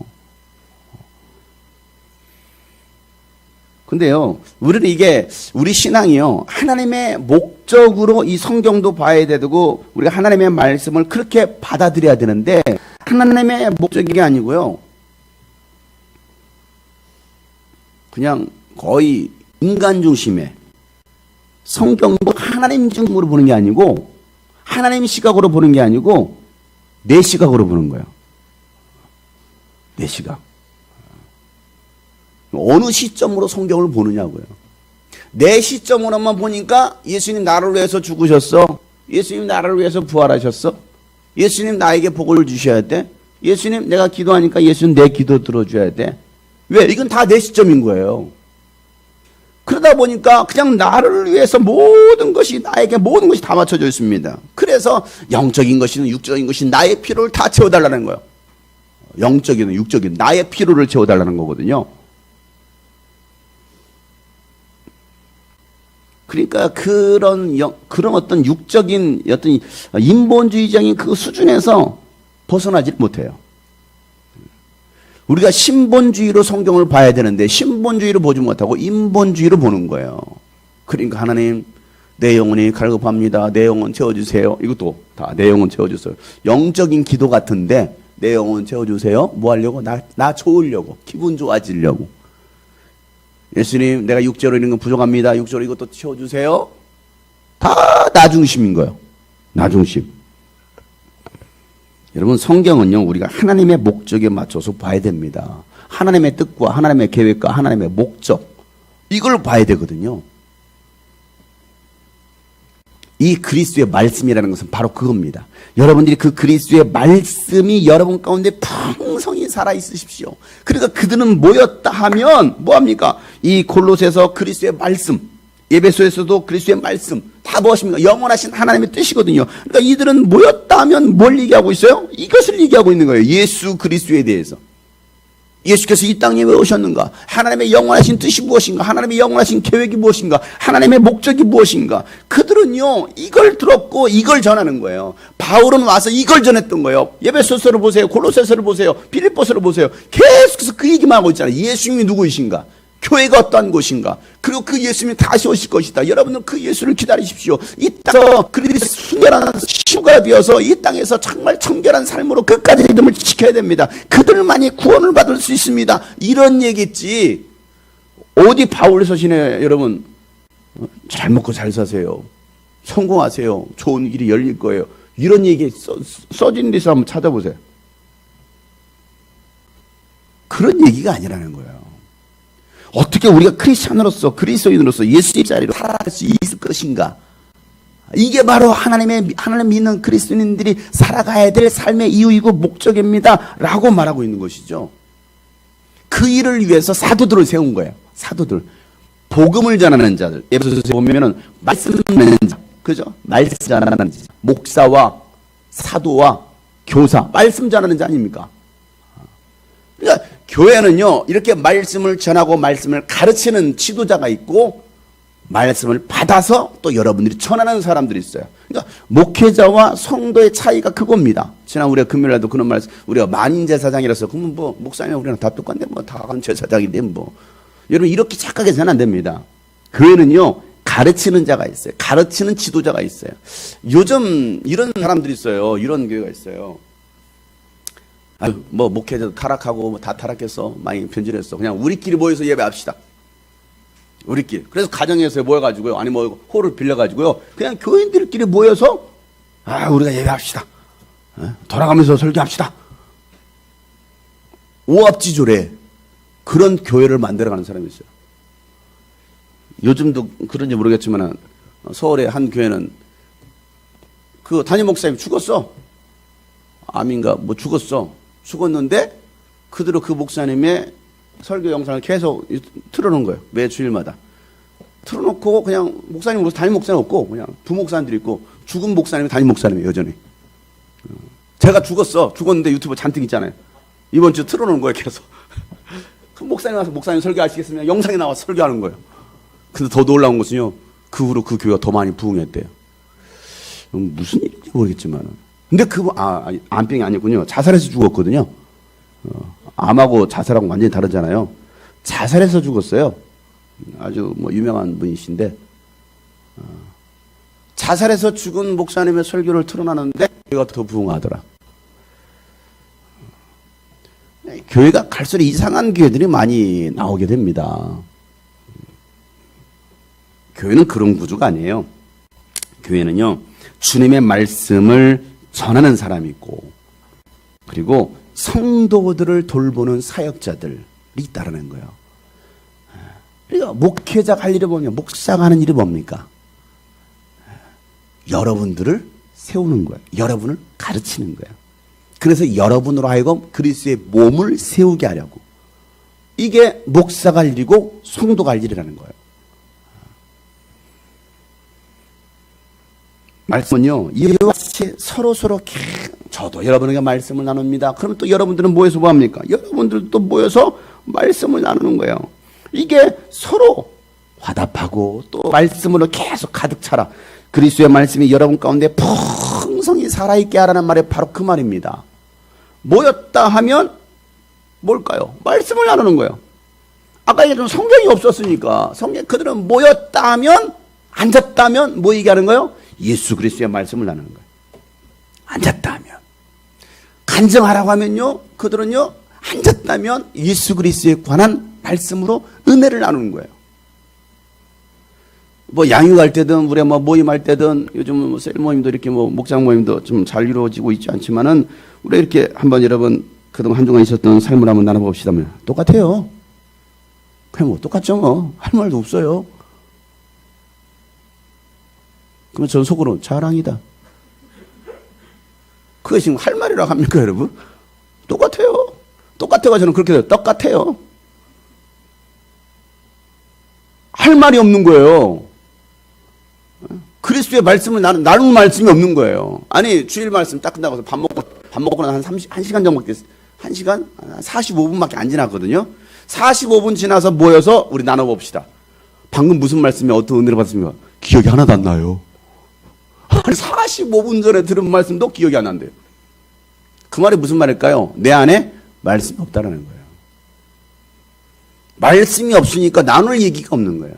삶 속에서 그 주님을 묵상하고 계속 이 말씀을 나와야 되는데 나눌 말씀이 없는 거야. 그리고 여러분 신앙이 세워지지가 않는 거야. 너희는 서로 이와 같이 하나님의 말씀을 계속 나눠서 여러분 가운데 그 말씀이 풍성히 살아있게 하라는 거예요. 풍성히. 그래서 온갖 지혜로 서로 가르치고, 그렇죠? 온갖 지혜로 서로 가르치고 권면하라는 거예요. 권고하라는 것이죠. 서로 가르치는 거예요. 제가 여러분을 가르칩니다. 그리고 여러분 또 뭐합니까? 또 들은 말씀 가지고서 또 가르치는 거예요. 얘기하는 거예요. 서로 권고하고 권면해줘. 그다음에 뭐라면 감사한 마음으로 시와 참과 신령한 노래로 여러분의 하나님께 마음을 다하여 찬양하십시오. 이거거든요. 자, 이게 교회 모습입니다. 자, 인도자가 말씀을 가르치는 사역자가 말씀을 나눕니다. 할렐루야, 예수님 다시 오실 것입니다. 예수님께서 우리끼리 이와 같이 말씀하셨습니다. 빛과 소금의 역할을 살라고 말씀하셨습니다. 때가 악합니다. 시간을 아껴야 됩니다. 주님 오실 날 멀지 않았습니다. 우리는 악한 영과의 싸움입니다. 여러분이 영적 싸움에 승리하셔야 됩니다. 주님 앞에 온전히 성결한 마음으로 나갑시다. 주님의 나라를 소망합시다. 이렇게 말씀을 전합니다. 그들도 성도들 뭡니까? 더 그 말씀의 은혜를 나누는 거예요. 그러나서 뭐 한다고요? 또 서로 화답하면서 시와 찬미와 신령한 노래로 하나님께 마음을 다하여 찬양하라는 거예요. 화답하는 거예요. 주고받고 주는 나의 피난처 하면 여러분, 주는 나의 주고받고, 이게 시와 찬미와 신령한 노래로 화답하는 거예요. 어떤 찬양하고 싶습니까? 차석환 형님, 생각나는 하나님께 찬양하고 싶은 찬양, 어떤 찬양이 있습니까? 글쎄요, 아는 게 없는데요. 느낌이 오는 게 아무것도 없는데요. 우리 주영이제 어떤 찬양하고 싶어요? 묻지 마세요. 다 빨리 가야 돼요. 다 막차 끊기게 생겼어요. 이게 아니거든요. 계속 찬양하면 한 사람이 찬양하면 또 그 찬양이 끝나면 또 다른 사람 막 그냥 나 같은 죄인 살리시 차이가 끝나서 할렐루야 하나님께 영광 돌립니다. 주 하나님 또 찬양하는 거예요. 이게 계속해서 그 안에서 말씀과 찬양 계속 운행하는 거예요. 그렇게 가득하도록 하라고 얘기하는 거예요. 시와 찬미와 신령한 노래로, 영적인 노래로 하나님께 마음을 들여 찬양하라. 경배와 찬양이라고 여러분 들어보셨을 겁니다. 경배함이 있고요, 찬양하는 게 있어요. 그리고 노래가 있어요. 경배는 뭐고 찬양은 뭐고 노래는 뭐예요? 네? 경배는 뭐고 찬양은 뭐고 노래는 뭐예요? 달라요. 노래를 뭡니까? 찐이야, 진짜 찐이야. 그게 세상 노래죠. 근데 외에도 노래가 있어요. 찬양은 뭡니까? 그냥 기독교인들이 하나님의 어떤 이름으로 모여서 그들이 기독교적인 노래를 부르는 걸 보통 일반적으로 찬양이라고 합니다. 찬양. 경배는요. 그러니까 그 찬양을 위해서 때로는 내가 위로가 되고 저 사람에게도 위로가 될 수도 있어요. 근데 어떤 찬양이라고 하는데 거의 그냥 노래와 같은 것들이 있어요. 이게 찬양이야, 일반 가요야, 그럴 정도로. 근데 여러분 이걸 잘 구분해야 되거든요. 사람들이요 찬양한다고 하면 열심히 찬양합니다. 은혜 받았어요 하는 게 대부분이요 자신을 위해서 부른 노래에 감동받았다 이렇게 표현하고 있어요. 찬양에 은혜 받았다. 찬양이 굉장히 은혜가 돼. 그러면요 자신의 마음을 즐겁게 하라는 거예요. 경배는 뭡니까? 오로지 하나님만을 높이는 게 경배입니다. 그래서 여러분 찬송가에 보면요 그게 다 표시가 돼 있어요. 찬송가에 보면 이 제목 분류가 돼 있거든요. 여러분들이 찬송가 책은 요즘 잘 안 가지고 와서 모르시겠지만은 찬양 앞에 보면요 송영 찬양이 있습니다. 송영. 이제 예배를 연다. 하나님께 영광을 올려드린다. 이게 송영이거든요. 그 다음에 나오는 게 바로 경배입니다. 그 다음에 나오는 게 찬양이에요. 그 다음부터 주일 찬양, 봉헌 찬양, 예맞춤 이렇게 나옵니다. 예배에 관한, 성부 하나님에 관한, 성자, 예수, 성령, 교회는 무엇인가. 쫙 목록이 이렇게 딱 배열이 돼 있거든요. 그리스도의 삶에 관한 어떤 찬양들, 은혜와 사랑, 시련과 극복 이런 내용들이 있어요. 그러니까 이런 것들 보면 자 대표적인 거 찬송가 1장 옛날엔 정말 많이 불렀거든요. 요즘 1장 안 불러요. 1장이 뭐예요? 만복의 근원 하나님 이거거든요. 교회에서 예배 바칠 때는 2장이었습니다. 찬송 1장. 만복의 근원 하나님 온 백성 찬송 드리고 저 천사여 찬송하세 찬송 성부 성자 성령 아멘. 이거 보세요. 찬송가에 아멘이 붙어 있는 게 있고 아멘이 붙어 있지 않은 게 있어요. 아멘이 붙어 있는 것은 하나님께 경배로 올려지는 찬송이에요. 여기는 내 마음이 기쁘고 즐거울 게 아무것도 없어요. 그냥 오로지 주님만을 높여서 부르는 거예요. 하나님은 만복의 근원이십니다. 하나님은 백성 찬송 하나님 온 백성 찬송 드립니다. 저 천사여 찬송하세요. 찬송. 뭐 여러분 잘 아는 거 뭐. 예배할 때 다 우리 성령하겠습니다. 이게 지금 성령 찬송이니까 성가대가 다 같이 복도하시면 하겠습니다.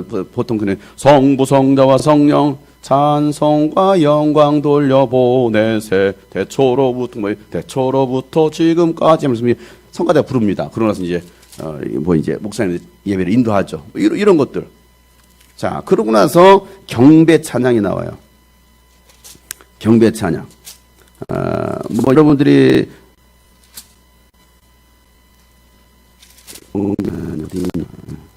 잘 아는 게 뭐가 있을까요? 요즘 게 찬송가를 많이 안 부르니까 잘 모르죠, 그죠? 여러분이 경배 찬양이 있어도 이런 찬양도 있어야겠죠. 그러니까 경배 찬양 가사를 보면요, 그냥 다 오로지 하나님만을 높이는 거예요. 그러고 나서 경배 찬양이 끝나고 나서 찬양이라는 파트가 나옵니다. 19장부터는 찬양인데요. 찬송하는 소리 있어 사람 기뻐하도다 이런 거. 다 찬양하여라 전능왕 창조의 주께 이런 것들 다 그냥 찬양이 하나님께 올려드리는 찬양들. 빛나고 높은 보좌와 복의 근원 강림하 성도여 다 함께 할렐루야 아멘 이런 것들. 자, 여기도 찬양까지는 아멘이 웬만해서 다 붙어 있죠. 아멘, 그죠?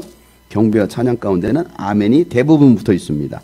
그러니까 아멘이 안 붙어 있는 것은 그냥 서로를 위한 성도들끼리 불려지는 노래 이거예요.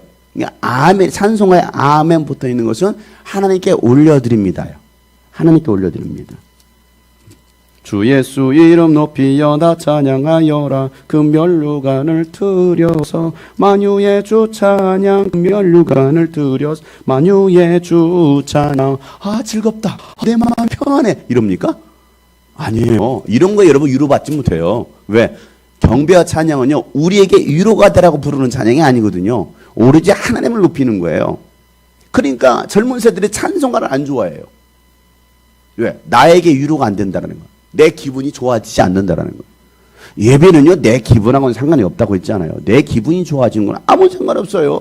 하나님을 높이는 거, 찬양은 하나님을 높이는 거거든요. 그러니까 우리는 하나님의 이름을 높이는 거, 주 예수 이름 높이여 뭐 여기에 보면은 옛날에 복음상가 했던 것이 찬송가로 딱 들어온 게 있어요. 찬양편에 38장 예수 우리 왕이여 이 복음성가 있거든요. 새 찬송가를 만들면서 이것을 찬송가로 넣었어요. 찬송가로. 이곳에 오셔서 가사를 조금 바꿨죠. 우리가 왕께 드리는 영광을 받아주소서 우리는 주님의 백성 이렇게 가사를 약간 바꿨어요. 어쨌든 예수 우리 왕이라는 것도 그것도 예수님이 우리가 왕이십니다라는 걸 고백하는 거거든요. 자, 그런데 보세요. 우리가 불려지는 당신은 사랑받기 위해 태어난 사람 이게 뭐예요? 그냥 축복한다고 하는 당신은 꽃보다 아름다워 이거 뭡니까? 다 그냥 서로 위로하고 축복하고 노래예요. 노래 하나님 찾으시는 한 사람 노래예요. 그걸 CCM이라고 한 거예요. 그죠? 스스로 우리 결단하게 하는 거잖아요. 야, 하나님이 찾으시는 한 사람이 됩시다. 이 결단하게 하는 거거든요. 이걸 하나님께 영광들을 높여드리는 게 아니고요. 나 스스로 결단하는 고백이에요. 이게 그런 것들이 뒤에 찬송가들이 많이 나와요. 보아라 즐거운 우리 집 맑고도 거룩한 천국에 거기서 기쁘고 즐거운 소망하는 거 소망하는 찬양이거든요. 우리를 죄에서 구하시려 주 예수 십자가지 찬송하세 뭐 이런 찬양들.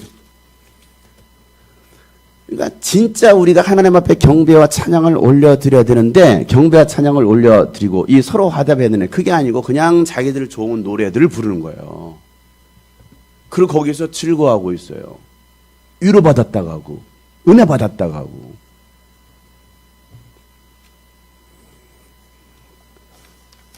뭐 저기 원바구라고 하지. 원바구 여러분 아시죠? 원바구 알아요? 찬양 몰라요? 원바구? 아, 원바구가 아니고 저는 그밖에 몰라가지고 원바기, 원하고 바라고 기도합니다. 이거 원바기. 원하고 바라고 기도합니다. 이것도 뭡니까? 내가 바라는 거잖아요. 나를 위해서 나도 그렇게 담고 싶습니다. 예수님의 성품, 성령님의 능력 가지고 싶습니다. 그냥 내가 나에게 고백하는 거예요. 나에게. 물론 하나님도 그런 고백들을 들으시겠죠. 그래서 여러분 오늘 이 말씀에서 보면 말씀, 그리스도의 말씀을 서로 가르치고 권고하라. 또 시와 찬미와 신령한 노래로 서로 화답하라 라고 말을 하고 있습니다. 그러니까 이게 뭐냐, 이 교회라는 것은요, 결국은 이 교회 안에서 계속 선포되고 찬양이 되어야 될 것은 오직 한 가지밖에 없어요. 뭐예요? 예수 그리스도라는 거예요. 예수 그리스도. 교회 안에서 밥 먹고 나서 나눔할 때, 뜨개질하면서 나눔할 때, 무하면서 나눔할 때 입에서 뭐가 나와야 돼요? 예수 그리스도에 관한 말씀들. 아, 이번 주 제가요 이 말씀을 통해 이런 은혜를 받았어요. 그래, 아, 그러셨군요. 정말 저도 은혜가 감동되네요. 저도요 이번 주 이런 말씀이 있었습니다. 이런 말씀을 주셨습니다. 하면서 이 말씀을 나누는 것이 삶이 돼야 되는데, 앉았다면 흉방, 앉았다면 세상 얘기하고, 앉았다면 엉뚱한 얘기하고 있고. 그러니까 교회가 건강하지 못한 거예요. 교회가. 그냥 우리는 앉았다면 오직 예수 그리스도, 찬양하더라도 예수 그리스도, 계속 예수 그리스도를 시인하는 거, 이게 가장 중요한 거예요. 그들이 모인 곳이 바로 예수님께서 세우시고자 하셨던 그런 교회다. 그래서 우리는요 날마다 예수 그리스도가 충만하게 나타나도록 끊임없이 이것을 우리는 추구해야 되는 거예요. 그러니까 강단에서도 뭘 전하느냐? 예수 그리스도의 말씀. 그러니까 제가 전하는 메시지의 대부분이 바로 예수 그리스도에 관한 말씀을 전합니다. 예수 그리스도의 말씀. 예수가 빠져버리면 이건 교회가 아니에요. 설교가 아니에요. 예수가 빠져버리면. 예수 중심의 삶이 돼야 됩니다. 그들이 모인 곳이 바로 교회다. 그래서 하나님을 아버지로 모시는, 그리고 그들이 모인, 자녀들이 모인 그 가족 교회. 주일에요 모였다면 이 가족 잔치가 돼야 되거든요. 그래서 하나님 나라의 가족 잔치에 모였다면, 그래서 예수님도 누가 나의 형제냐, 누가 나의 자매냐, 예수님께서 뭐라고 말씀하십니까? 예수님도 말씀하셨던 것은 하나님 아버지의 뜻대로 행하는 자가 바로 내 형제다라고 말씀하셨어요. 내 형제다. 그들이 바로 하나님 나라의 가족이라는 것이죠. 그러니까 바울도요 계속 나의 사랑하는 형제, 자매요, 계속 이렇게 형제와 자매라는 단어를 계속 씁니다. 형제와 자매라는 단어를 계속 써요. 그 당시 초대교회는요 다 모두가 뭐라고 불렀을까요? 하나님 나라의 가족이니까 하나님은 누구시고? 아버지이시고, 예수님도 아들이잖아요. 맏아들이시잖아요. 우리는 예수님과 같은 형제지간. 그러니까 큰형님, 여러분 우리의 큰형님 누구예요? 예수님이 큰형님이에요. 예수님이 큰형님이고 하나님 아버지를 모시고 있는, 우리는 같은 형제들이고, 그래서 형제와 자매라고 불려지는 교회 공동체가 바로 초대교회다라는 거예요. 요즘처럼 직급제가 아니에요. 뭐 목사 밑에, 뭐 장로 밑에, 안수집사 밑에, 뭐 집사, 서리집사, 여자들은 권찰, 이렇게 내려가는 게 뭐 직급이 아니에요. 이렇게 점점 내려와, 점점. 그 다음에 청년부에서는 대빵은 회장. 그래서 내가 천국에 가까운 천요한이다 하면서 내 청년부대 대빵 청년부, 그 밑에 임원들, 나머지는 잔챙이들, 이렇게 기억합니까? 그 다음 그 밑에가 청소년부, 제1학교, 제일 막내는 하준이, 이겁니까? 아니에요. 왜? 이게 로마 카톨릭의 영향을 받아가지고 교회가요 계급화를 시켜버렸어요. 그게 아니거든요. 어떤 직분을 가지고 있으면 권위가 있고 권세가 있는 게 아니라 모두가 한 형제요 자매인, 그럼에도 불구하고 말씀을 가르치는 자와 가르침을 받는 자의 어떤 구분은 있었죠. 그게 계급 어떤 직위는 아니었다는 거예요. 하나님 나라의 가족. 이것은 뭡니까? 결국에는 관계성이라는 거예요. 관계성. 이 관계성이 있었기 때문에 그들은 목숨까지도 내어 던지면서도 죽을 각오하고서 이 교회, 그리스도의 교회를 세우려고 했었던 것이죠. 그러니까 우리가 이 세상에 살아가는 이유가 뭡니까? 여러분, 이 주일날 제목, 설교 제목 떠오르시는 분? 네? 네? 네. 이 땅에 태어난 이유. 당신 왜 태어나셨어요? 이 땅에 태어난 이유가 뭐냐고요. 왜 제가 그 제목을 줬을까요? 예수님께서 이 땅에 오신 이유, 목적을 분명히 알아야죠. 내가 이 땅에 온 이유는 내가 이 일을 하기 위해서 왔다라고 말씀하시잖아요. 그럼 우리가 이 땅에 태어난 이유, 아니 우리가 구원받은 이유가 뭐냐고. 우리가 구원받은 이유. 구원받은 사람과 구원받지 못한 사람은 나누잖아요. 세상은. 우리가 구원받았던 거 왜 우리를 하나님께서 구원해 주셨냐는 거예요.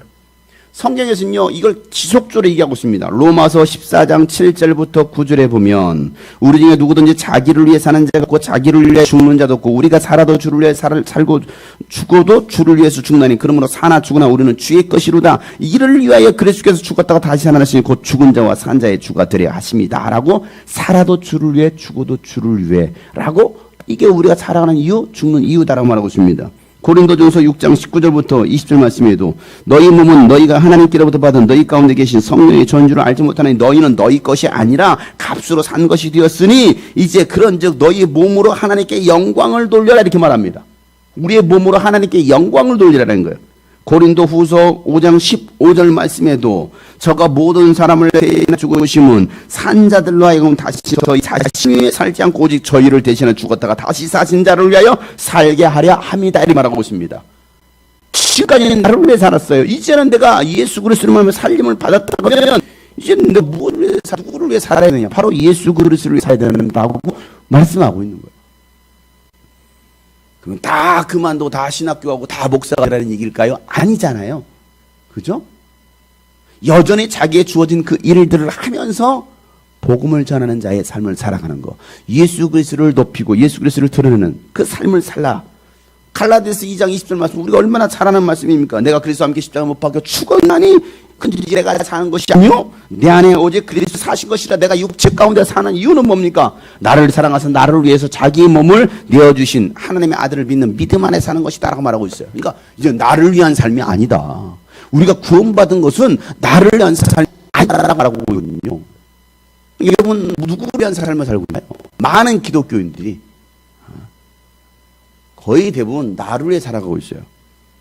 공부 왜 해요? 나를 위해. 돈 왜 벌어요? 나를 위해. 우리 천여한이 열심히 지금 또 시험을 또 준비하고 있어. 내년에 봐? 내년 1년 열심히 준비하겠어. 누구를 위해서? 누구를 위해서? 소방관이 되겠대. 성령의 불을 꺼트리려고. 그럽니까? 성령의 불을 지피려고 소방관이 돼야 되는데. 그죠? 누구를 위해서 하느냐? 누구를 위해서? 대부분의 사람들이 돈 왜 봅니까? 나를 위해서. 나를 위해서 하는 게 아니에요. 그리스도를 위해서. 이게 초교회 모습이라는 거예요. 오늘날 교회 모습은 어떻습니까?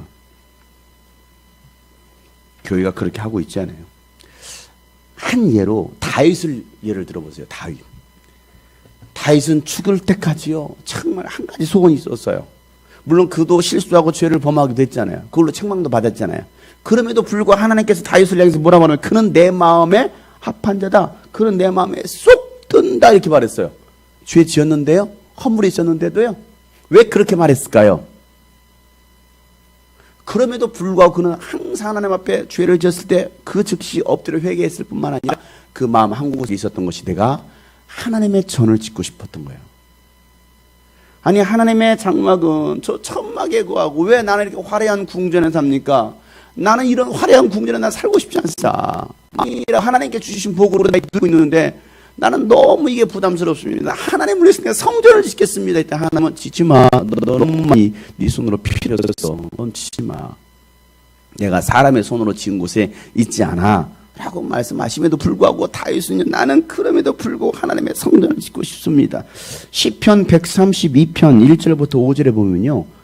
132편에 이렇게 다윗이 고백하거든요. 저가 여호와께 맹세하여 야곱의 젖는 자에게 서원하기를, 하나님께 서원을 기도하기를, 내가 실로 나의 거하는 장막에 들어가지 아니하며, 자기 집 왕궁에 들어가지 아니하며, 내 침상에 오르지도 아니하며, 내 눈으로 잠들게 하지 아니하며, 내 눈꺼풀로 졸게 아니하며, 하나님의 처소 곧 야곱의 전자의 성막을 발견하기까지 하리라 하였나이다. 이렇게 말하고 있습니다. 얼마나 하나님의 성전을 짓고 싶어 했으면 내가 내 궁궐에도 들어가고 싶지 않아. 내 눈도 감지 않고 잠도 자지 않고 졸지도 않을 뿐더러 나는 정말 하나님의 성전을 짓고 싶습니다. 이 마음이 얼마나 간절했던지. 그러니까 하나님은 그 마음을 받으시고, 그래 알았어, 너는 짓지 마, 대신 네 아들이 지을 거야 하고서 솔로몬이 짓잖아요. 솔로몬이 짓는데 그 모든 것을 다 준비해 놓고서 다윗은 죽습니다. 하나님은 그걸 보시는 거예요. 왜? 하나님의 장막, 하나님의 장막이었기 때문에. 하나님의 집, 이게 뭡니까? 지난 우리 지금 말씀 나눴어요. 교회라는 거예요. 교회, 하나님의 거하시는 곳, 하나님의 임재가 있는 곳, 이게 하나님의 장막이지. 다윗은 이걸 짓고 싶었던 거예요. 예수님은 하나님의 장막을 지으러 오신 거예요. 다윗은 예수님의 예표입니다. 다윗을 통해서 예수님 볼 수 있어요. 예수님 오셔서, 그래서 다윗의 후손으로 오신 예수 그리스도라는 말씀이 바로 그런 말씀과 연관이 있어요.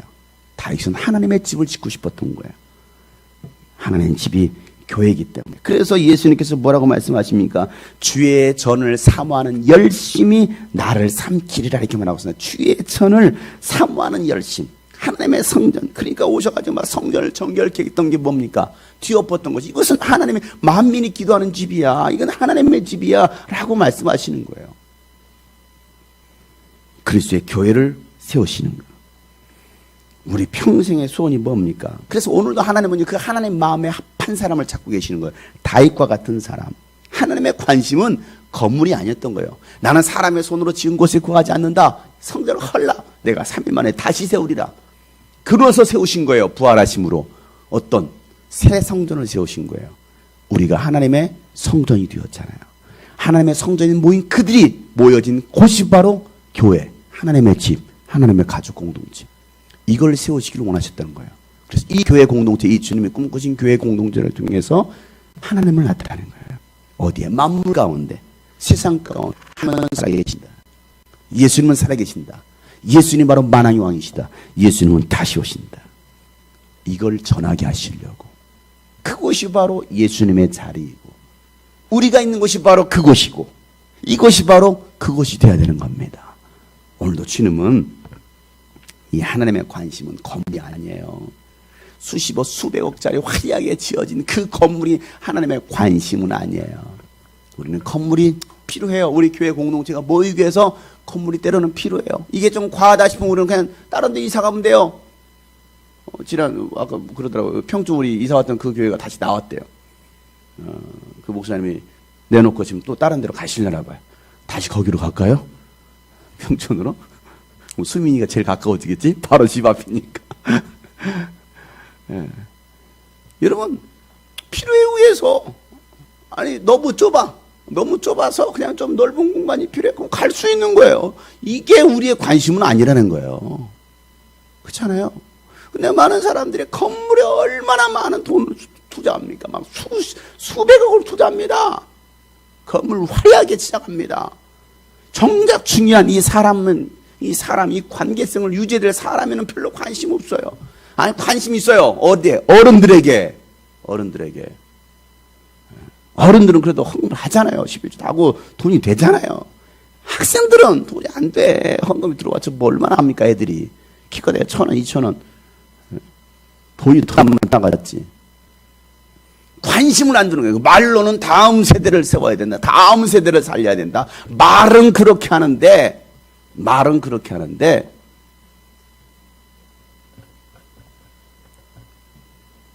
관심 없어요.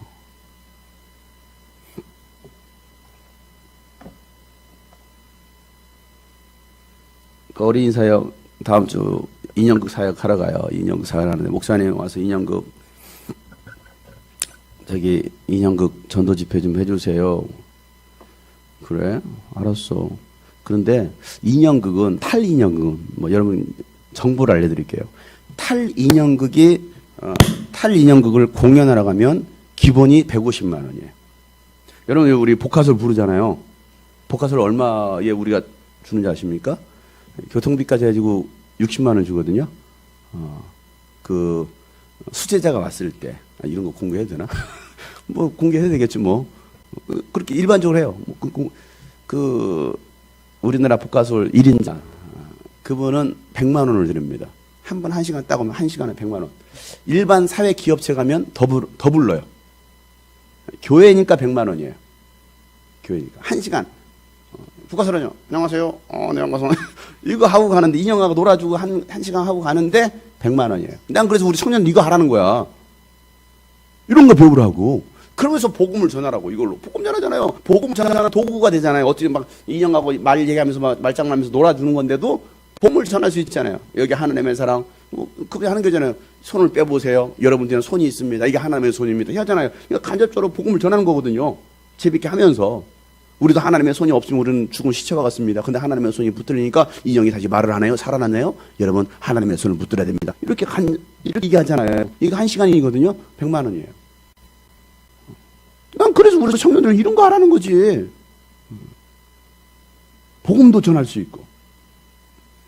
인형극 나가면요. 기본이 보통 150입니다.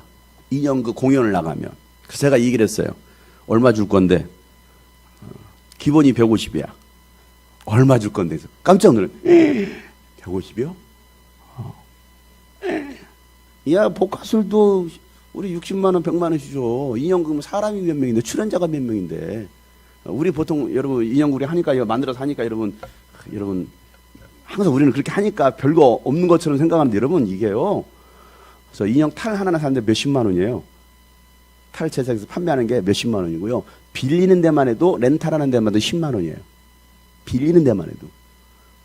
근데 우리는 이렇게 하거든요. 보통 우리 그때 스파이더한테 6명, 7명 출연했거든요. 한 사람당 일당 20만 원씩만 해보세요. 얼마입니까? 거기다가 뭐 다른 그러니까 이건 기본이 150이거든요. 그런 공연 보통 200만 원 받아야 맞아요. 사람이 많이 출연하니까. 그냥 150이다. 150이요?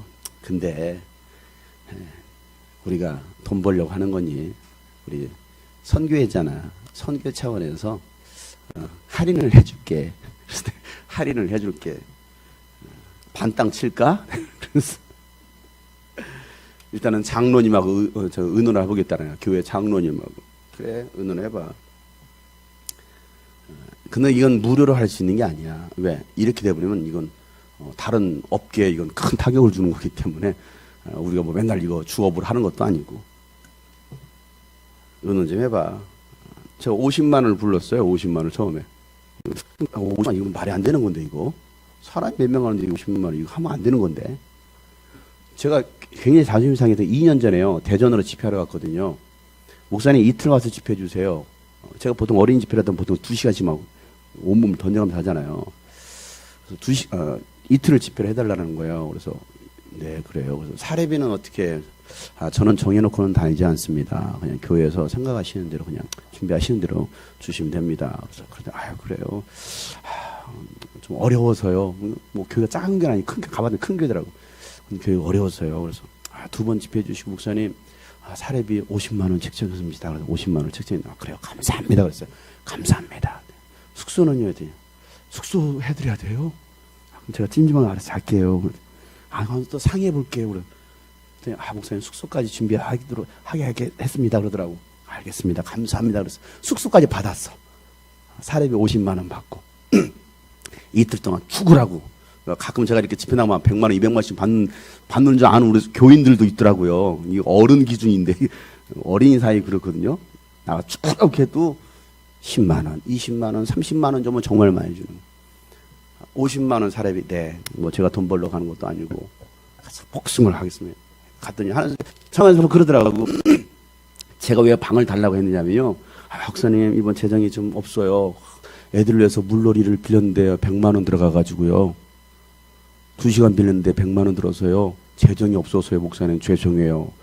야, 물놀이 빌리는 데는 100만 원이고 강사 죽으라고 복음 전하는 사람들 이틀 동안 죽으라고 하는데 50만 원도 돈이 없다고 쩔쩔면. 그래서 내가 숙소를 달라고 한 거예요. 기분 나빠가지고. 찜찜하게 자려고 했었는데 기분 나빠가지고 숙소 하나만 준비해 주세요. 그랬더니 회의해보고요. 그렇게 나온 거예요. 그래서 이게 설교자가요. 정말 복음을 전하는 일인데 정말 무시를 당하는구나. 무시당하는구나. 근데 어른들은요. 복음 전한다고 설교하면요. 부흥 강사를 하면 보통 기본이 100이거든요. 100, 150, 200만 원입니다. 근데 어린 사에게는 참 그렇구나. 그래서 거기서 목사님 이 연극 해주세요. 장로님한테 허락을 듣겠습니다. 그래 알았어. 준비해보지 뭐. 그 대신 예산이 얼마 안 되기 때문에 사람 얼마 안 가는 걸로 하겠다네. 그래서 2-3명 출연하는 걸로 하겠다. 우리 스파이더맨 그거 보더니만은 나중에 다시 목사님 이걸로 해주면 안 되겠니? 그 고퀄리티 있는 그걸로 해주면 안 되겠냐? 7명이 출연하는 건데 이걸로 해달라는 거예요. 아니 예산도 이렇게 진짜 쥐꼬리만 해놓고서는 사람 그렇게 출연하면 도대체 뭐 어떻게 하라는 거야? 알아서 생각해. 그래서 난 모르겠고 될지 안 될지 네가 출연해라 그랬으니까 사람 없으니까 네가 출연해라. 그렇게 하겠대. 본인이 출연하겠대. 알아서 해라. 그리고 또 3일 뒤에 또 전화 왔어요. 목사님 오시는 김에 설교도 해주시겠어요? 설교해달래. 설교? 나 사람이 얼마 줄 건데? 10만 원 책정했습니다. 10만 원 책정했대. 그랬으니까 고마워. 10만 원 줘서. 아이고 10만 원 벌러 가네. 그래서 제가 한마디 했어요. 그러니까 교회가 안 되는 거야. 어른들 여러분 장비 바꾸는데요. 몇 천만 원. 이번에 코로나 중에 장비를 바꿨대요. 카메라 장비를 바꿨대요. 그것도 이미 몇 천만 원짜리가 세팅돼 있던 것을 다 철수하고 거의 한 2대 도는 걸 바꿨대요. 카메라를. 내가 어이가 없어가지고 멀쩡한 카메라 다 바꾸고 한 1억 되는 걸로 카메라를 싹 바꿨다는 거예요. 올 초에 1월 달에. 그런데 다음 세대 살려야 된다고 해서 다음 세대를 위해서 돈 몇십만 원, 아니 100만 원, 200만 원 투자하는 게 아깝다라는 거예요. 돈이 없다라는 거예요. 그래 여러분 한국교회가 되겠습니까? 안 되는 거예요. 안 될 수밖에 없는 구조를 가지고 있다. 그렇게 해서 되면은 정말 이건 하나님이 안 하는 거예요. 이건 하나님 안 하고 마귀가 도와줄지도 몰라요. 그래서 내가 웃으면서 그래 고맙다 야. 알았어. 내가 설교하러 가지. 설교하지 뭐. 왜? 나는 복음을 전하는 난 돈 벌려고 하는 게 아니니까. 그러나 기본적인 것은 알아야 된다. 야, 너도 다음 세대 사역하겠다고 하는데 너 이런 거야. 너 이런 거 할래? 그랬더니 뭐라고 하는지 알아요? 저한테? 목사님 하라고 했잖아요. 그래도 해야 되는 거라면서요. 그래서 저도 그래도 하려고요. 이렇게 무시당해도 하려고요. 그래. 무시당해도 하는 거지. 우리를 세우신 목적, 교회를 세우신 목적이 뭡니까, 여러분? 건물이 아니에요. 하나님의 영원한 계획은요, 바로 여러분들입니다. 여러분을 통해서 그리스도의 몸된 교회를 세우기를 원하시는 거예요. 우리는 돈 벌려고 하는 것도 아니고 이 교회가 세워진 것도 마찬가지예요. 정말 한 영혼을 세우려고. 예수님께서 이 땅에 오신 이유는 한 영혼, 잃어버린 영혼을 찾아 구원하시려고. 그래서 그리스도의 교회를 세웠던 것이고 바울은 그 영원한 비밀을 알았기 때문에 너무나 감격하면서 막 흥분하면서 이 교회가 어떤 곳이냐면서 예배소를 썼던 거예요. 그래서 만들어진 책이 예수님 짤이고 그래서 그리스도의 몸된 교회 머리 대신 예수 그리스도 예수님이 누구이시냐 이걸 흥분하면서 쓴 책이 바로 골로새서예요. 그걸 가지고 만든 교재가 예수님 자리인 것이고 오늘 우리가 정말 나의 정체를 그의 정체를 아셔서 정말 복음 전하는 일에 우리를 세우신 이유, 우리를 구원하신 이유 분명 아시고 여러분 하나님의 가족으로서 우리 교회가 세워져서 정말 하나님의 나라를 위해서 쓰임받는 우리 모두가 되기를 간절히 소망합니다. 네, 우리 함께 기도했으면 좋겠어요. 오늘 마지막 날인데요. 오늘 예수님 자리에 관한 말씀을 쭉 나눴습니다. 나눴는데 뭐 다음 주부터 또 어떤 말씀을 나눌지 한번 또 고민해 보겠지만 오늘 말씀, 이 다윗을 향해서 하셨던 말씀을 우리 기억했으면 좋겠어요. 그는 내 마음에 합한 자다. 하나님께서 그는 내 마음에 합한 자라고만 말씀하셨던 이유, 아까 그 배경을 설명해 드렸잖아요. 그의 관심은 하나님의 장막이었어요. 무너진 다윗의 장막을 다시 이렇게 세우리니, 여러분, 그날에는 무너진 다윗의 장막을 다시 일으켜 세우리라 말씀하셨잖아요. 아모스 선지자를 통해서. 하나님의 관심은 바로 거기 있습니다. 교회에 있던 거예요. 교회. 이 주님이 꿈꾸신 교회, 누가 뭐라고 해도 이 주님이 꿈꾸신 교회. 이 교회는 하나님의 영원한 계획을, 그 목적을 이루는 교회예요. 그 일을 위해서 여러분을 구원하시고 여러분을 부르셨습니다. 여러분 얼마나 귀한 일에 부르셨습니까? 얼마나 감사한 일입니까?